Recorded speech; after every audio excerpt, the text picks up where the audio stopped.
Happy New Year, everyone! This is the Hipster Snek, rolling right into 2020. So, to kick this year off right, I'm going to talk about one of my favorite underappreciated obscure titles. Before I drop the title, let me ask you, did you know that FromSoftware did games before Dark Souls? Yeah, I know, crazy, right? But it's true. Before their breakout hit, game journos had to use a completely different phrase for, "you can actually die in this game." But they did make games before that, and among them, the Gamecube exclusive, Lost Kingdoms. Released in 2002 as Rune in Japan, Lost Kingdoms is a dark fantasy story taking place in the world of Ardwell, which I think is how you say that, which is further divided into 5 kingdoms, the story beginning in the kingdom of Alanja. Yeah, I'm gonna be honest, with all these dark fantasy names, I'm just going to guess how these things are pronounced.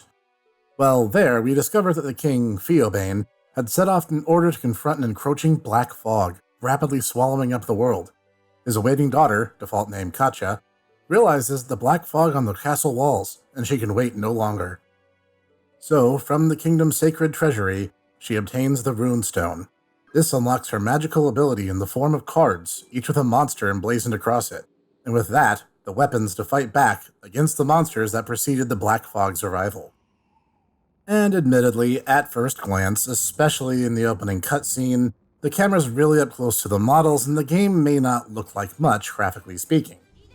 But once the game gets underway and the camera zooms up a bit, it'll give you a convenient tilted overhead view of the world around you, and you'll notice that everything actually looks pretty nice at this angle. It's obvious that a lot of thought went into every environment, to say nothing of some of the really cool summon cards ranging from the Wolfman or the Red Dragon, each with a cinematic windup before they execute their attacks. No, it was never cutting edge, even at its time, but it is consistent and it conveys a mood that each level wants to set perfectly.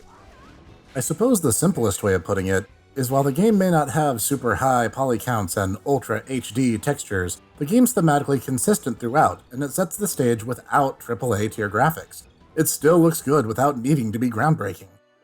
And speaking of setting the mood, the music is to die for. This is a beautiful and amazingly crafted soundtrack. From the pulse-pounding battle anthem to the high-flying track of Lake Bestriel, there is not a single track in this game that I could do without. Plus, each monster and ability from Katja's deck has corresponding sound cues, which can help you prepare for incoming attacks, and they all will suit the moment perfectly. The only complaint I'd have is difficult to explain without spoilers, so I'll say this. You will eventually be matched against enemies with a power set similar to your own. One of the later ones has a bad habit of repeating himself a lot. Enough said on that. The gameplay of Lost Kingdoms is where the game's going to shine brightest, with each of the face buttons corresponding to a card drawn from your deck of 30 at random. Cards break down into 4 elements which form a cycle of rock, paper, scissors, with water beating fire, fire beating wood, wood trumping earth, and earth besting water. And these are further subdivided into type, weapons, summons, and remotes.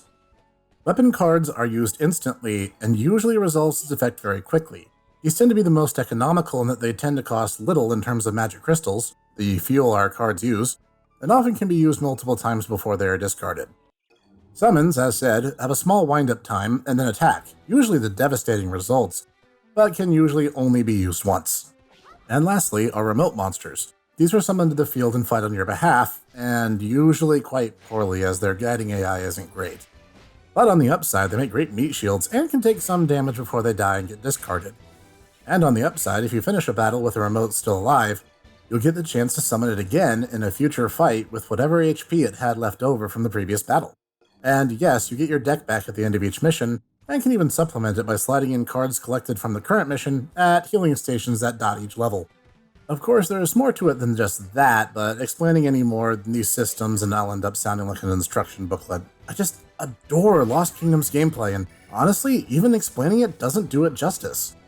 The game even includes a handicap where if Katja is below 25% of her maximum HP, she'll walk with a visible limp and slower walking speed.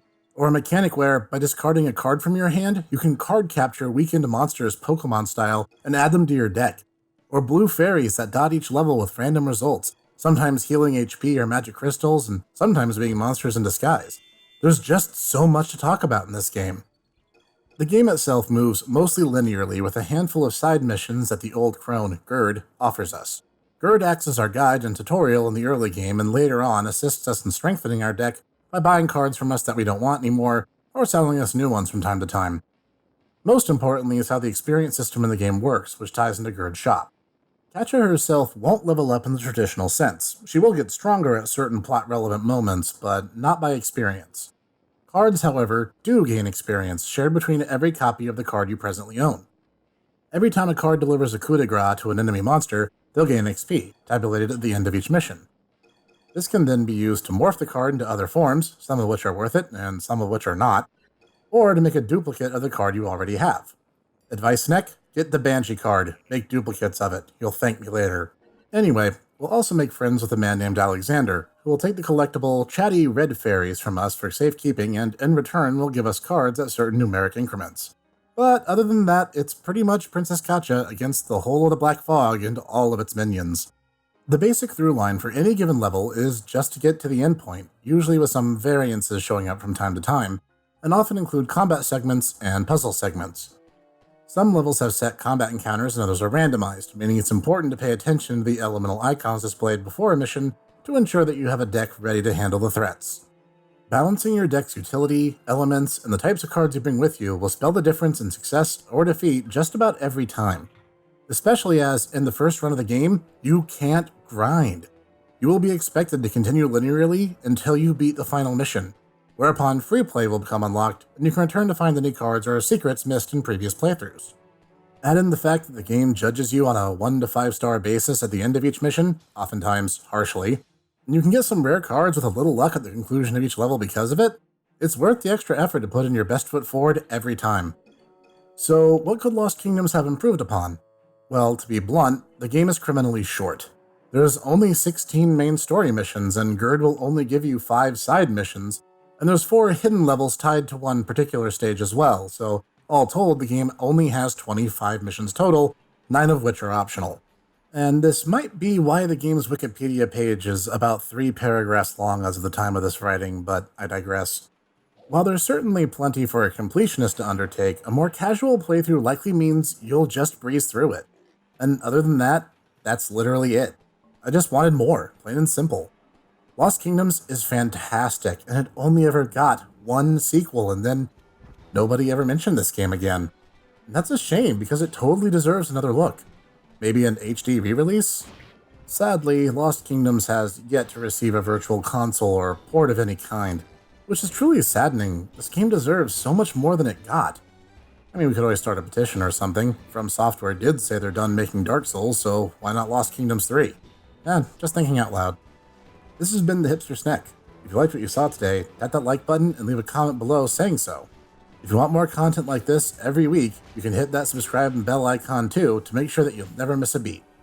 If you want to go above and beyond and fund my card battles against the Black Fog, you can even become a patron at my Subscribestar page, link in the description. Follow me on Twitter to always know what's going on, and join me here every week for more obscure games and indie excellence, and I'll see you there.